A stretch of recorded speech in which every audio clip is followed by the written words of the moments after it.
going to put this here. Hello, everyone. Just have a seat. My name is Suzanne Morse-Moumont, and I teach in urban and environmental planning. And it's my great pleasure to introduce Ellen Lupton to you today. I want to say, first of all, that she and I are both aware that you have a studio. So we're quite aware of that. But let me tell you a little bit about Ellen, and then kind of why she's here and how she got here. She's the senior curator of contemporary design at the Cooper-Hewitt, the Smithsonian's Design Museum in New York City. She mounted at 10 years old her first exhibit in 1992, Mechanical Brides, Women and Machines from Home to Office. It was 10, wasn't it, Ellen? Yeah. Yes, good. Since then, she has organized many exhibitions, written numerous books, one of which she'll talk about today, Design and Storytelling. She did her Bachelor of Fine Arts at the Cooper-Hewitt, her PhD at the University of Baltimore in Communications Design. She is director of the Graphic Design MFA program at the Maryland Institute of the College of Arts in Baltimore. So she has an academic home as well as I asked her, which one of your jobs are you working at? She said it's 100% both ways. So she has two jobs. On a very snowy day in New York City 2 years ago, I managed to find the Cooper-Hewitt after a very long walk, mainly to see Ellen's exhibition on posters. I had heard about it, how posters work, and I wanted to see it in real time. So I went to see it, and I said to myself, this is a person that we have to have come to the School of Architecture. And it's taken 2 years, and I know she feels like she needs to be in the witness protection program now, but we are delighted to have Ellen Lupton as our special guest. Thank you, Ellen.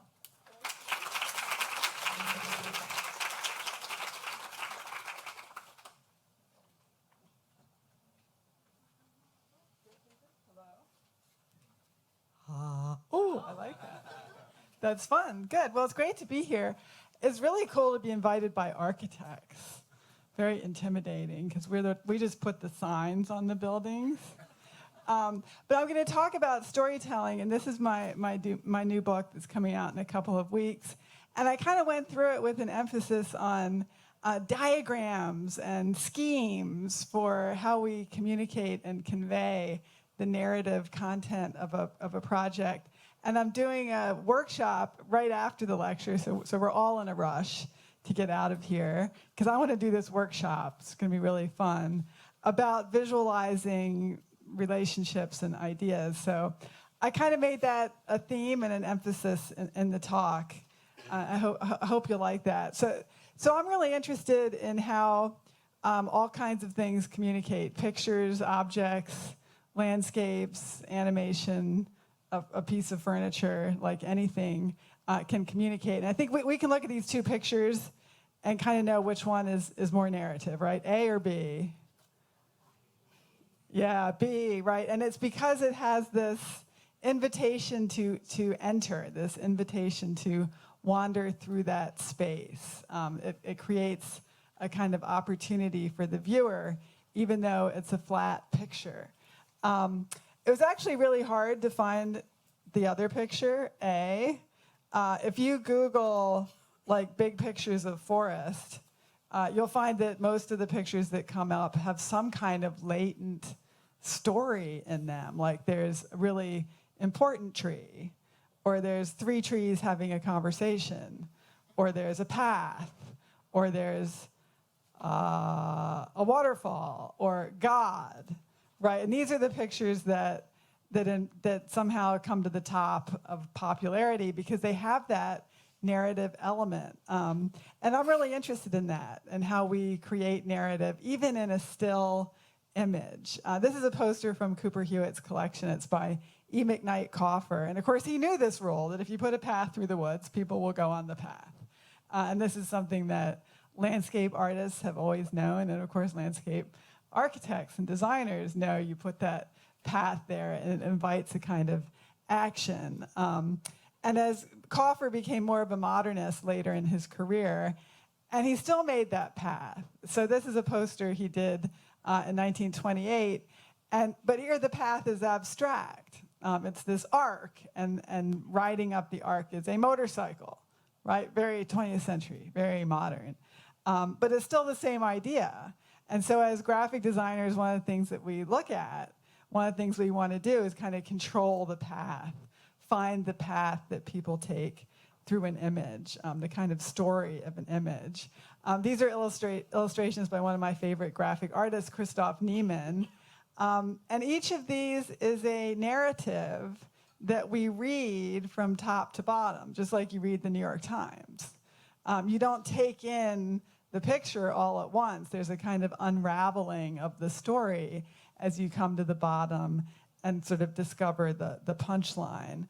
So one of the things that fascinates me about design is how even the most static object or image has this temporal dimension. And I challenge someone to find an example of design that does not have time in it. And when I went to art school in the early 80s, nobody talked about that. Everything was about two-dimensional design. And I think now designers are all thinking about this element of the temporal, of time and action, that the person viewing something is not passively receiving it, but is making their own kind of active journey through whatever material we give them.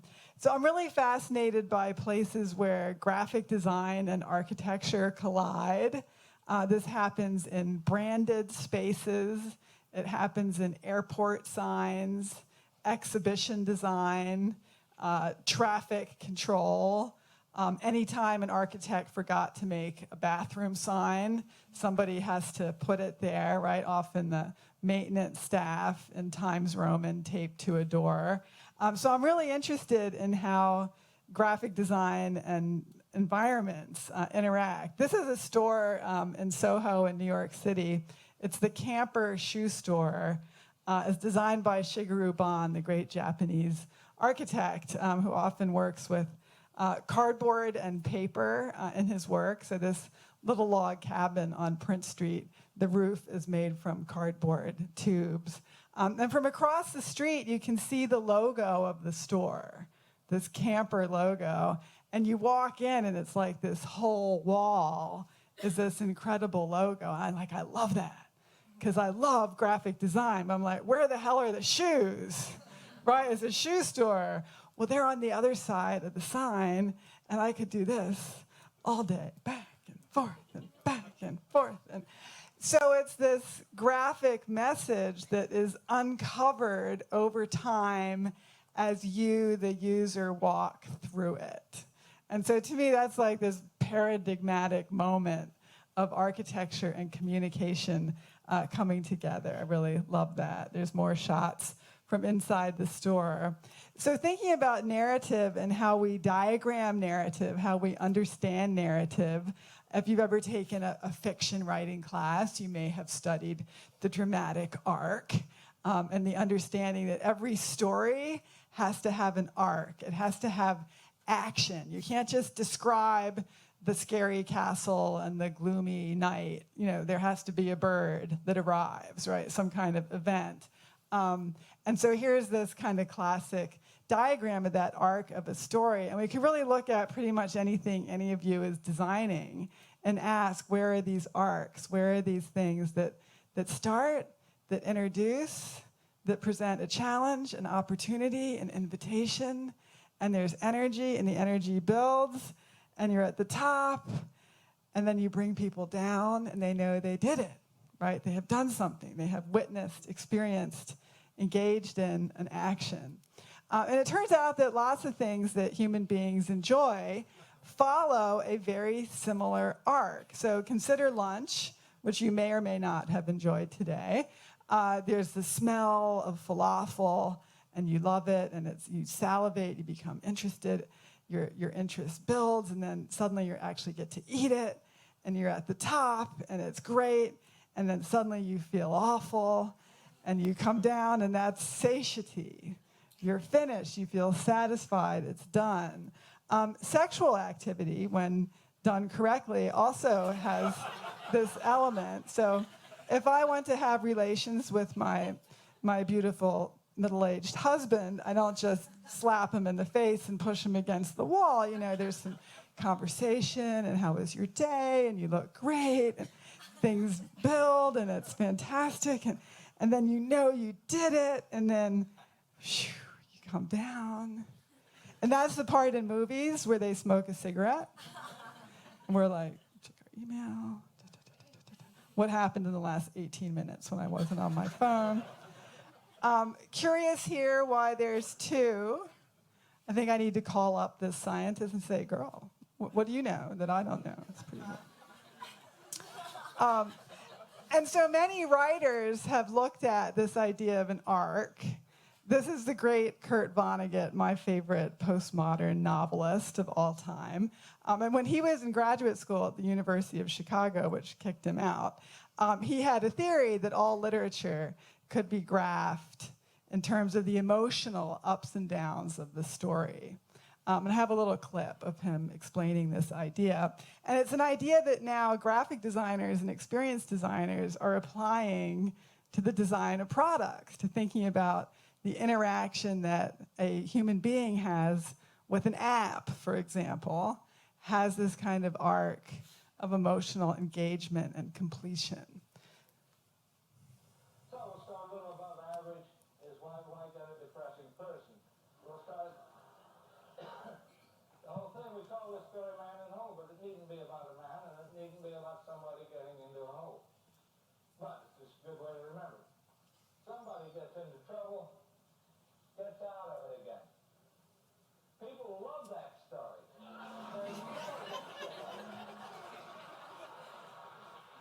All right, not copyrighted. Another story, also a beautiful curve and easily fed into a computer, called Boy Gets Girl, but it needn't be that. Just a way to remember it. Start on an average day, average person, not expecting anything to happen a day like any other. Find something wonderful, just loves it. Oh, God damn it.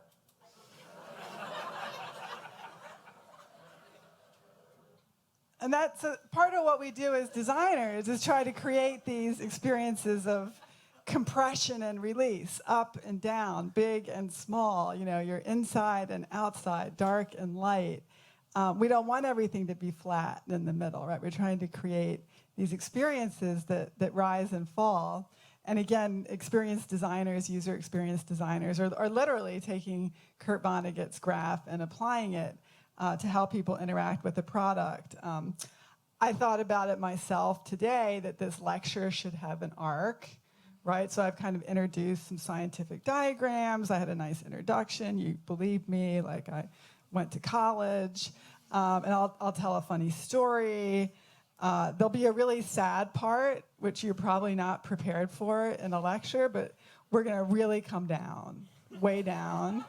And then I'm going to leave you with like nice virtual things to eat, and then you can go to your studio. So let's talk about Cinderella's customer experience. So Cinderella is miserable at the beginning of the story. She wants to go to the ball. She has nothing to wear. Their sisters are mean. So what does she do? She downloads the Fairy Godmother app to help her out. And this is great, wonderful product. And so let's see how her customer experience is. It's really fabulous with the clothes, the tiara, the shoes, really great, wonderful transportation, love it. Kind of shitty about the curfew at midnight. That's sort of a negative. So Cinderella's at this ball, and she's having a great time, but she knows she has to get back to that pumpkin before midnight, and she runs down the steps towards the parking lot and loses one of the shoes, and it's like a big hassle, but she makes it like just in time. It's all going to be all right. And then what happens? Bummer, buzzkill, the surge pricing. So the designers back at fairygodmother.com are like, we got to do something here to bring her experience back up, right? How are we going to save the day for this product? Because we're really down as far as you can go here. So they come up with the Lost and Found service, where they use GPS and bring Cinderella that missing shoe back. Of course, the driver has to pay for it, essential. And we all know what happens when Cinderella gets her shoe back. Everything is great, and it's all cool. And so this is a design process that is really valuable for us to think about when considering a user coming into contact with your product. So these are some examples from my book looking at sort of diagramming space and the experience of space and thinking about narratives like the hero's journey, which is the great circle where the hero enters a special world and has all these adventures and then comes back out the same door he went in, but with lots of groceries. This is based on Michael Pollan's amazing book, Food Rules, and he diagrammed how all the fresh food is around the edge of the store, and the really unhealthy stuff like goldfish crackers and sodas are in the middle of the store. So the intrepid hero tries to stay at the edge and just plunges in occasionally for the processed food that must be gotten.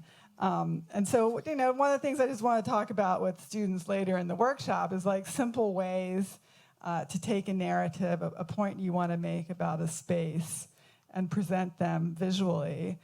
This is a process called the emotional impact diagram, which was created by Solid Light, which is an exhibition design company in Louisville, Kentucky. And this is a really beautiful technique for looking at the path that a user or visitor would make through an exhibition and looking for where the points of emotional intensity will be. And sort of wanting to make sure there's space around them, that there's an opportunity to pull back and rest, that you don't put all the good parts together, that you kind of create variety of experience. So I think that's a really beautiful visualization. And I called up Ben Jett, the guy that made the schematic graph, and said, can you give me an example applied to an actual exhibition? And he said yes. And he showed me this, where I just want to kill myself, right? This is a schematic diagram of the Museum of the Civil War, which will be opening in Richmond, Virginia. And clearly, everything here is very emotionally intense. Not a lot of chance to kind of step back and relax. But it certainly gives you an idea about exhibition design being a spatial and narrative experience that's emotional. Right? It isn't just about putting text on the wall and a video monitor here and there. It's about orchestrating people's emotions. And anyone who's designed exhibitions, I'm an exhibition curator, so I do all this time. I'm very interested in how people move through the space of an exhibition. These diagrams are by Herbert Bayer and Laszlo Moholy-Nagy, who were both faculty at the Bauhaus in the 1920s in Germany. And they analyzed exhibition design as a kind of new form of public propaganda, a type of mass media. And they looked at how museums had traditionally been designed, which if you've been to the National Gallery, for example, in Washington, D.C., the old building, all the galleries are on a central axis, right? So you walk through doorway, doorway, doorway, doorway, which seems really orderly, right? Like, what could be more orderly than symmetry? But actually, it's chaotic in terms of user experience because you don't know which way to go.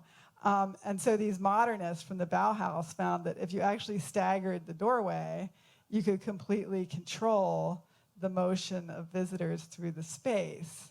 And so thinking about control, like, that's so much of what design is trying to control people's behavior and direct them on a certain path. But it's also something that I think ethically we have to think about as designers is, to what degree do we want to create freedom of motion for people and let them build their own path, right, their cow path or whatever, irreverently through the grass. This was their ultimate design, which was simply one big wall, like going to the movies, only you're walking, right? So that's the kind of a modernist view of like the ultimate control of people through narrative space.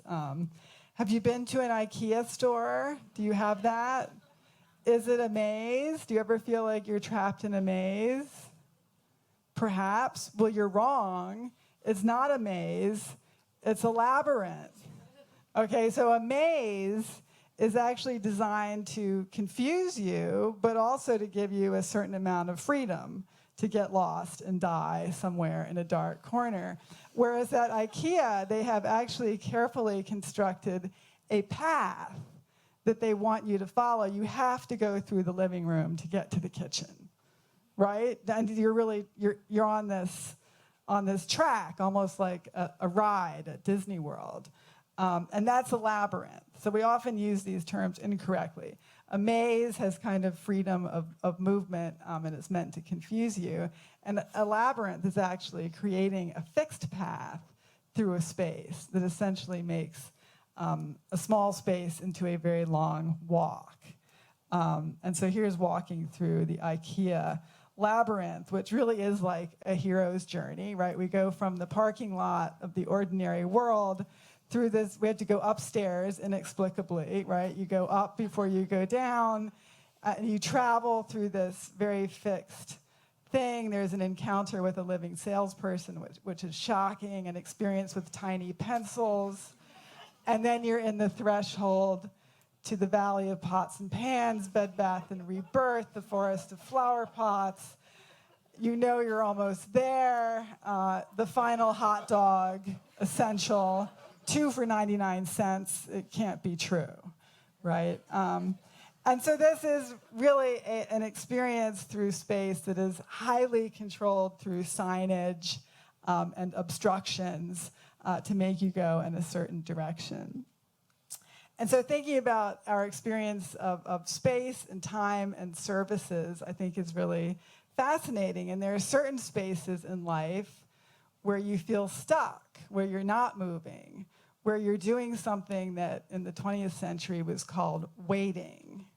And we have tried to banish this from experience because nobody likes to wait, right? So you want to always be actually doing something and not waiting. So this idea was applied to a kind of redesign of the New York City Department of Probation, which looks like this. And this is not a place that people want to be, right? And people on probation are not generally treated well in society, and they're required to go through this kind of rite of passage of checking in with their probation officer, which mostly involves a lot of waiting. So this design team with the mayor's office of the city of New York said, well, how can we make that better and not think about people on probation as criminals, but thinking of them as clients of city services. This is actually a service of the city that we want people to successfully complete, right? That's the goal, that people fulfill that final challenge of probation. So they analyzed through diagrams, through these spatial diagrams of how people move through probation, and the vast amount of time is spent in this awful waiting room. And they looked at, how would it be different if it became more like going to a bank, where there's a concierge who greets you and finds out where you need to be and what you need to do, and really thinking about people moving through an environment and not waiting the whole time. And with very minimal funds and a little bit of Eames Furniture, they created this new room that looks less like chairs lined up as they might be here, for example, and more dynamic places where people can talk to each other or read or feel like they're in some kind of social setting. So I think that's pretty cool transformation, which involves looking at space, but also how does space communicate, and what are people doing with their time? What is the temporal experience of that place? Which brings me to another place, Cooper-Hewitt. So those are some ideas from my storytelling book, which will come out in 2 weeks. But I'm also working on a big exhibition at Cooper-Hewitt that opens in April. I'm sure Suzanne will be there. It always snows in April, so I'm sure she'll make it. And so this is a show at our museum. So I'm a museum curator. Do you hang out with a lot of museum curators? I see. Yeah, I know Ashley does. Some nodding. Most of you, maybe not so much. Yeah, we're kind of a drag. Museum curators are kind of into one thing: eyeballs. We look at stuff. Everything's about looking. Look, look, look, and don't touch anything. I go to a museum. I get so tired.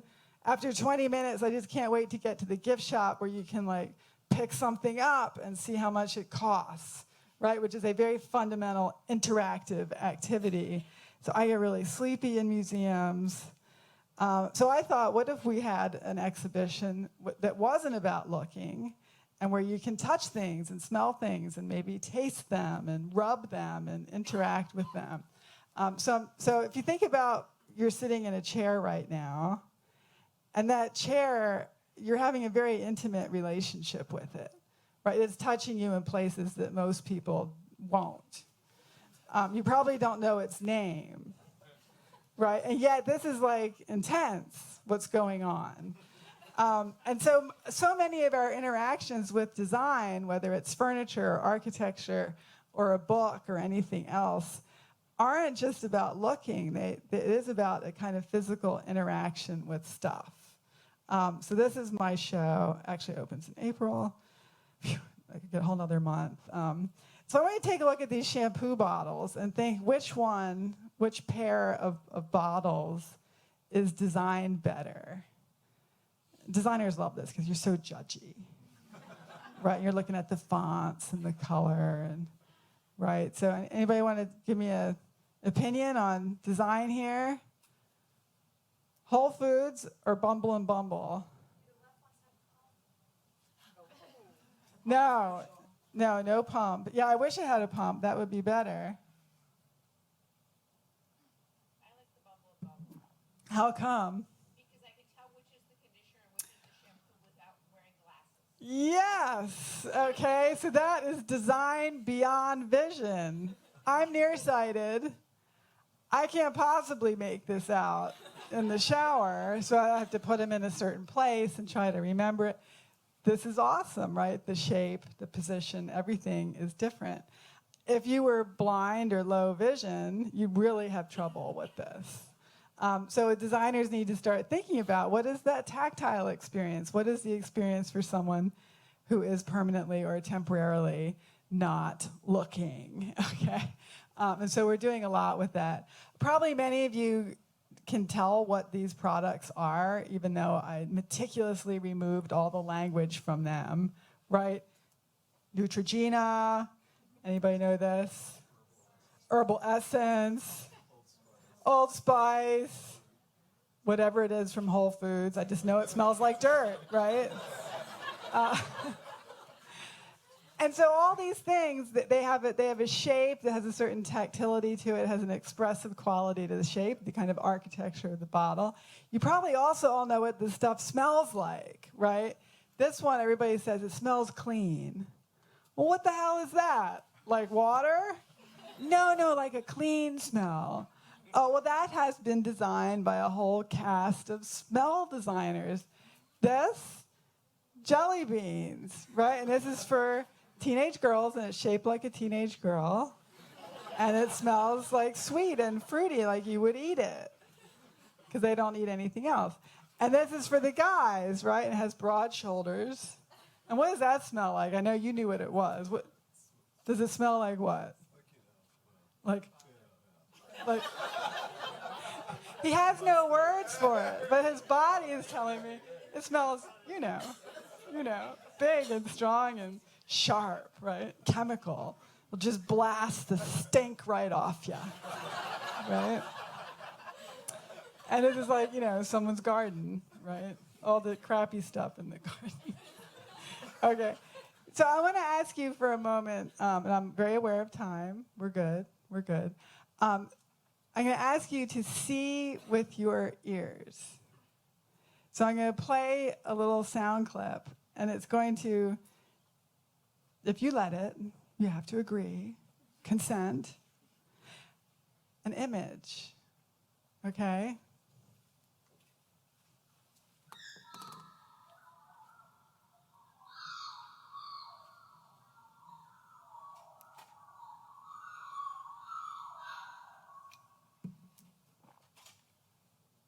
not Charlottesville, right? Like the jungle, right? It has temperature and heat and a certain play of light and these wild-ass bird, right? Some kind of jungle bird. So I got those sounds from Andy Thomas, who's a digital artist who visualizes the sounds of these birds and other creatures in the wild. But he does it with abstract computer graphics. And so I'm going to play a couple of the visualizations. And I want you, as you see it, to think about this idea of the story as an arc. Because every sound has an arc, too. Every sound that we listen to has it enters, it reaches a peak, it has a decay and a sustain. It has this shape to it. And if you ever edited video and you can see the jaggy thing of the sound, that's showing you the shape, right? That each sound is this complete kind of action. And so he's really showing the kind of strands of sound in these birds and how they come and go. And really the beauty is in the coming and the going, which is story, which is narrative.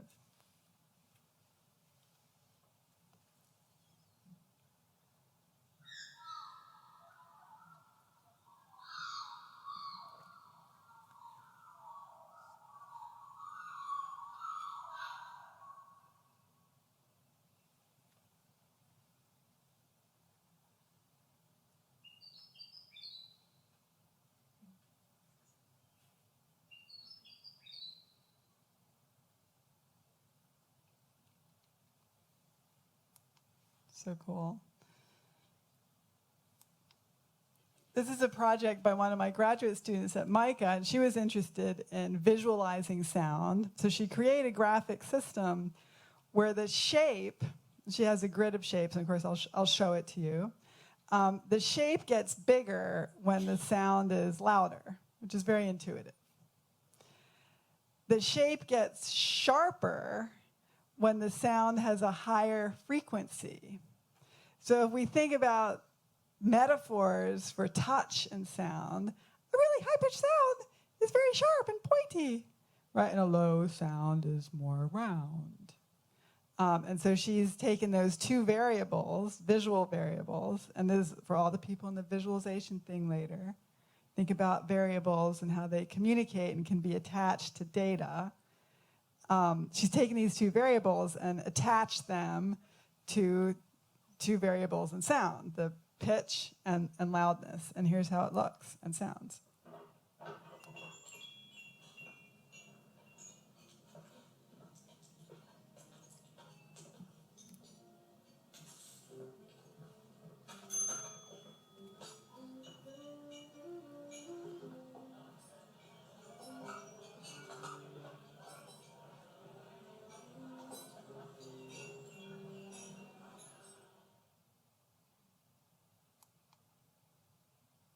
Okay, this is harder. Requires more willingness. Okay, so this was an experiment where musicologists and psychologists wanted to see if there is an association between taste and sound. And so they asked trained jazz musicians to create brief improvisations in response to the basic tastes: sour, bitter, sweet, salty. And what they found is that sour, then they analyzed the results to see if there were commonalities between these impromptu musical responses to taste. So the compositions created, the improvisations created in relation to sour tended to be kind of short, high-pitched, high dissonance, a lot of difference between each note, whereas bitter tended to be low and with a kind of lower articulation between the sounds. So do you want to try it? Taste it? See if you taste it?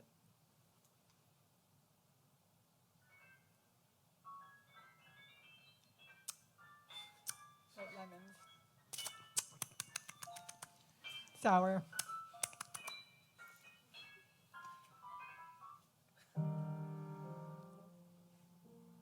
Coffee. Chocolate.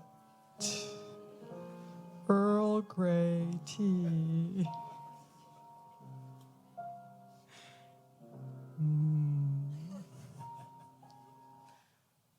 Yeah? Okay. I'm going to play a little clip of the great Nina Simone talking about how she used her voice to affect emotion. And to describe her own voice, she uses the language of tactility and taste. What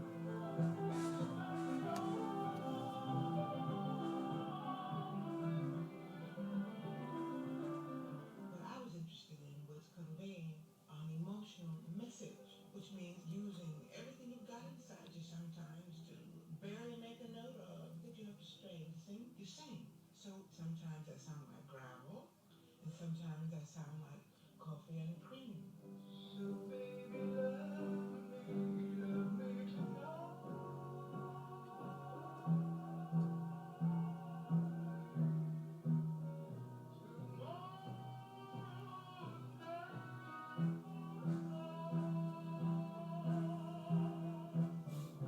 So we're coming down, right? I told you. Oh, it's going to get deep. So here's Nina Simone. I want you to hear her sing the word black. And there's a song that she did in 1969. It's a political song. And it's a traditional folk song, but she's singing it in the context of the civil rights revolution. And so when she sings that word black, she brings with it an entire emotional history in one word.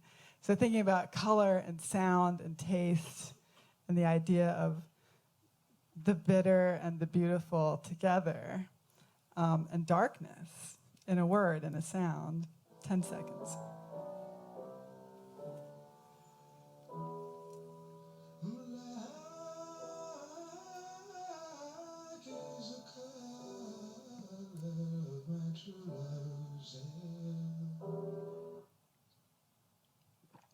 Gosh, it's getting tough. Okay, here's the saddest part, and then we'll end on just some jelly beans, okay? This is Amy Winehouse channeling Nina Simone for her generation. This is the song Back to Black. Everybody knows this song? It's a breakup song.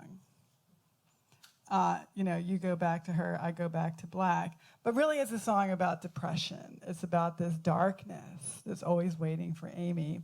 And this little clip comes from the middle of the song, and the audience knows that she's going to say, I go back to black, right? They know how it goes. They know the story. But she waits, and she stops, and the audience is going crazy. They need Amy to give her the black. But she won't do it, and then she does, and it's like ruthless.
She has to go up. Right? And there's no accident the stage is blue, because the only thing blacker than black is blue. Okay, finally, jelly beans. When you read the word cinnamon, the same part of your brain goes off as if you were actually tasting or smelling it. And what incredible power that gives to us as designers. We can make people taste cinnamon just by putting Helvetica in front of them with the right words. And if you make the color right, it's even better. And scientists have shown this, that you can like emphasize the taste of something with color. And if you make the color wrong, it's like a kick in the pants, right? And so sometimes as designers, what we want to do is play with senses and play with expectation and go in reverse, give people what they don't want and don't expect. That's the Illustrator Jelly Bean color palette.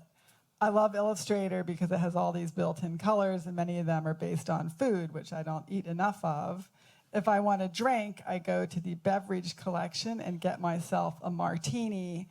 And of course, language is part of it too. So this kind of reinforcement of language and color, language and sensation is really important, how these things go together. Because if I change the language, the meaning is totally different. I showed this to one audience and someone said, like, what kind of dog? And I'm like, I have a 7-pound Chihuahua mix, and he is so special, he shits vanilla. Anybody have an espresso coffee maker? A few affluent people here. This shit all tastes the same. I have tried every pod. I think I'm pretty sophisticated, but so the designers have created a color system that creates big difference, memorable visual difference between things that are all pretty much the same inside. And in graphic design, we do this all the time with creating a color system that represents ideas or smells or taste, something abstract and ephemeral. The tea is all brown. And yet we accept that all the tea actually tastes a little bit like the color, it works, right?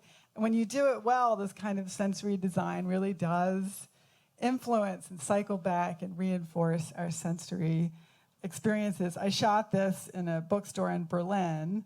I want to eat these books because they look like candy bars. This is some furniture from the show that's opening in April. It all looks like cake and candy, but it's made of wood and resin and plexiglass and some kind of furry thing. And it's stuff that you could almost eat. So I'm going to kind of leave it there because we're close to the end. But I'm going to meet with some architecture, urban planning students, and we can talk more about graphics and visualizing all this stuff. Okay, but thank you very much.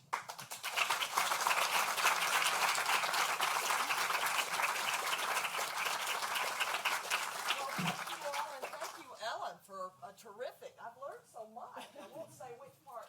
I must say that I thought that green bottle was a Tanqueray gin bottle. So Well, now we've learned more about you. Yes. Not that I've ever seen it. I mean, I've just seen pictures. So thank you all for coming. I know you have classes and you have a studio to go to.